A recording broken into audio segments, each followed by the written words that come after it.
திருவாரூர் மாவட்டத்தில் புகழ்பெற்ற மன்னார்குடி ராஜகோபால சுவாமி கோவிலில் பங்குனி திருவிழாவையொட்டி தங்க வெட்டும் குதிரை வாகனத்தில் எழுந்தருளி ராஜகோபால சுவாமி பக்தர்களுக்கு அருள் பாலித்தார்.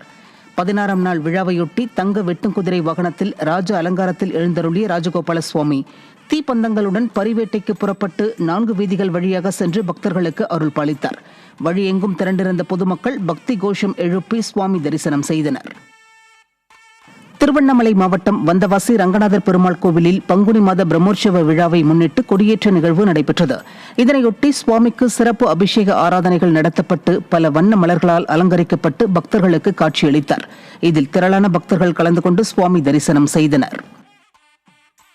சென்னையில் புகழ்பெற்ற மயிலாப்பூர் கபாலீஸ்வரர் திருக்கோவிலில் பங்குனி பெருவிழாவையொட்டி நடைபெற்ற கொடியேற்ற வைபவத்தில் பக்தர்கள் திரளாக கலந்து கொண்டு சுவாமி தரிசனம் செய்தனர். இன்று காலையில் கொடிமரத்தில் வேத மந்திரங்கள் முழங்க திருக்கொடி ஏற்றப்பட்டு பங்குனி பெருவிழா தொடங்கியது. விழாவின் முக்கிய நிகழ்வுகளாக வரும் 9ஆம் தேதி திருத்தேரோட்டமும் மறுநாள் 63 நாயன்மார்களின் திருக்காட்சி வைபவமும் நடைபெற உள்ளது.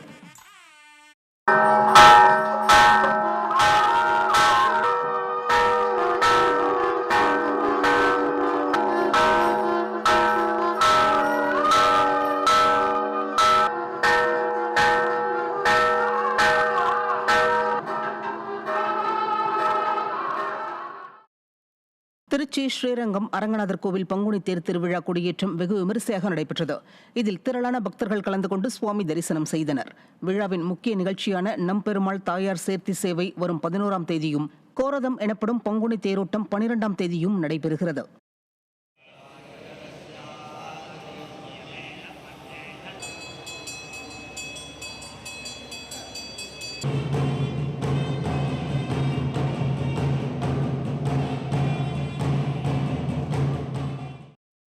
மயிலாடுதுறையில் பழமை வாய்ந்த திரு இந்தலூர் பரிமள ரங்கநாதர் கோவிலில் பங்குனி உத்திர உற்சவம் கருட கொடியேற்றத்துடன் தொடங்கியது.